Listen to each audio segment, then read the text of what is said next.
नमस्कार दोस्तों, मैं हूं आपका दोस्त प्रदीप कुमार बांगड़े। आपका इस कार्यक्रम में स्वागत है, जिस कार्यक्रम का नाम है आपके अनुरोध पर। दोस्तों, आपके अनुरोध पर आज मैं आपको बताऊंगा भारतीय फिल्म के मशहूर एक्टर, हास्य अभिनेता थेंगई श्रीनिवासन, इनके जीवन परिचय के बारे में बताऊंगा।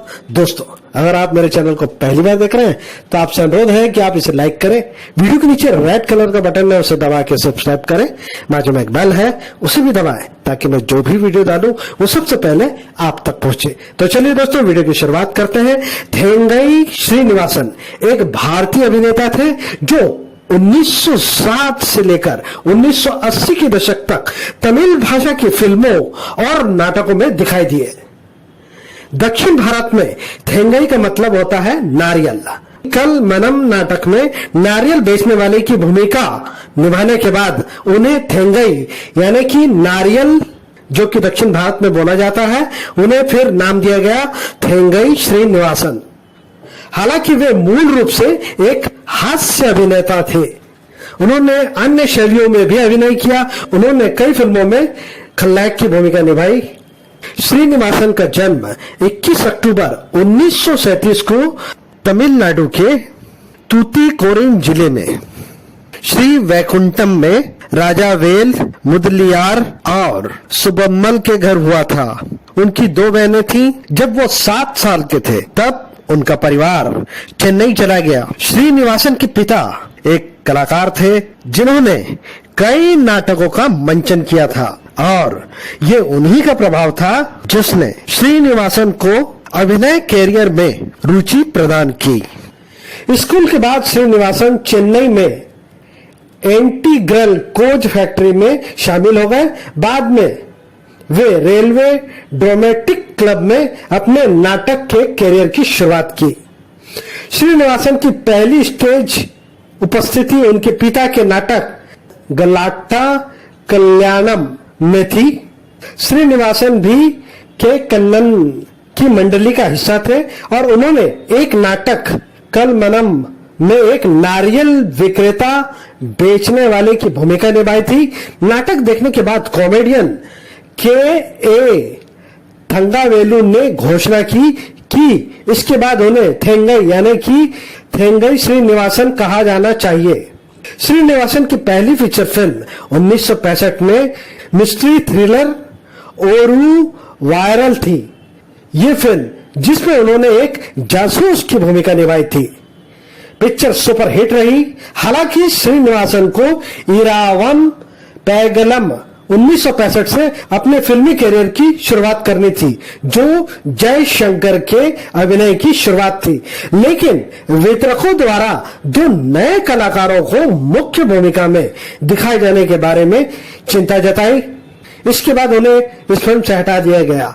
फिर भी वो जयशंकर के घनिष्ठ मित्र बने और जयशंकर की लगभग 80% शुरुआती फिल्मों में श्रीनिवासन एक कलाकार के रूप में दिखाई दिए।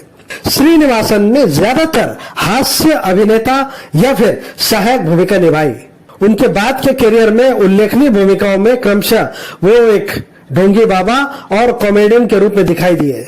फिल्म कासेथन कदवू लादा और थिल्लू मुल्लू में एक आदर्शवादी उद्योगपति की भूमिका निभाई।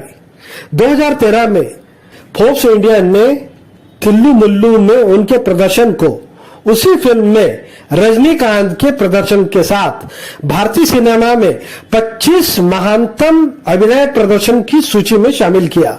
श्रीनिवासन ने भी कई नेगेटिव भूमिका निभाई, जिनमें से एक थी एसपी मथुरमन के मयांगू किराल ओरू मथु में एक ब्लैकमेलर फोटोग्राफर की थी। उन्होंने वली के नाटक में श्री कृष्ण विजयम में मुख्य भूमिका निभाई थी, जिसके बाद कलियुग कन्नन नामक एक फीचर फिल्म बनाई गई। निर्माताओं को मूल रूप से इस भूमिका में शिवाजी गणेशन को लेने का इरादा था, लेकिन गणेशन ने नाटक में श्रीनिवासन के प्रदर्शन से प्रभावित होकर सुझाव दिया कि श्रीनिवासन को फिल्म संस्करण के लिए भी बरकरार रखा जा सकता है। कलियुग कन्नन अत्यधिक व्यावसायिक रूप से सफल रही और इसे श्रीनिवासन की सबसे उल्लेखनीय फिल्मों में से एक माना जाता है। श्रीनिवासन की मुख्य भूमिका वाली अन्य फिल्में नंदी करगल, श्री राजजयम, पोर्टर पोन्नासामी और अदुक्कू मल्ली थी, जो बॉक्स ऑफिस पर सुपरहिट रही। 1987 में श्रीनिवासन ने शिवाजी गणेशन को मुख्य भूमिका में लेकर कृष्णन वधनम का निर्माण किया। फिल्म अच्छा प्रदर्शन नहीं कर पाई और वो गहरे कर्जे में डूब गए। श्रीनिवासन का विवाह लक्ष्मी से हुआ था। इनकी 2 बेटियां गीता लक्ष्मी और राजेश्वरी और एक बेटा शिवशंकर। अजगिया असुर 2006 और शिवा 2007 जैसी फिल्मों में अभिनय किया। श्री शिवशंकर की बेटी श्रुति भी सन 2000 के दशक के दौरान कुछ तमिल फिल्मों में दिखाई दी। शिवशंकर के बेटे आदित्य शिव पिंकी भी एक अभिनेता है, जिन्होंने 2018 में रजनीकांत की फिल्म में अभिनय किया। श्रीनिवासन अपनी चाची की मृत्यु के बाद अनुष्ठान में भाग लेने के लिए बेंगलोर कर्नाटक गए, जहां श्रीनिवासन को मस्तिष्क रक्तस्राव हुआ। गहन उपचार के बावजूद 9 नवंबर 1987 को उनकी मृत्यु हो गई।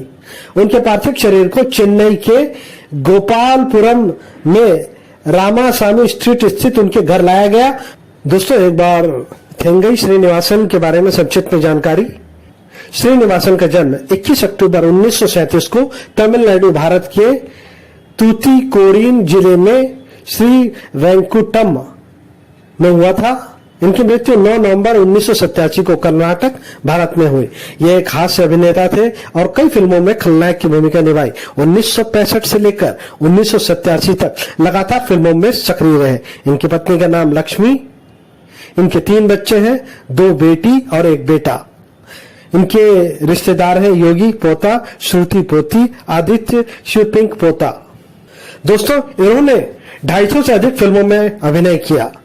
इनकी कुछ फिल्मों के नाम मैं आपको बता देता हूं, सारी फिल्मों का नाम लेना तो संभव नहीं है। 1965 में ओरू वायरल, 1966 में वल्लावन ओरूवन, 1968 में कन्नन एंड कतलान, 1969 में नाम नाडू, 1970 में पेड़ देवम, 1971 में न्यायमूर्ति विश्वनाथन, 1972 में नल्ला नेरम, 1973 में वालीबन, 1974 में वैरम, 1975 में अंधारंगम, 1976 में कुमार विजयम भद्रकाली, 1977 में मुर्गन आदिमई त्यागम, 1978 में थंगारंगन, 1979 में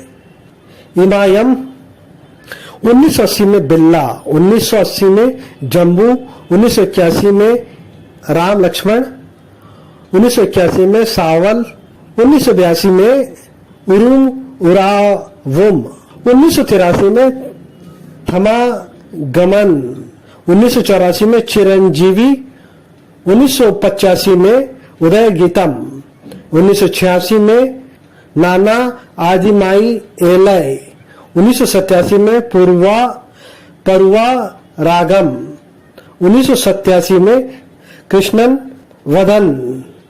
तो उम्मीद करता हूं दोस्तों, मैंने आपको जो जानकारी दी है वो आपको जरूर अच्छी लगी होगी। तो इसी के साथ अपने दोस्त प्रदीप कुमार बांगड़े को इस कार्यक्रम से जाने की इजाजत दीजिए। नमस्कार, जय हिंद। नमस्कार।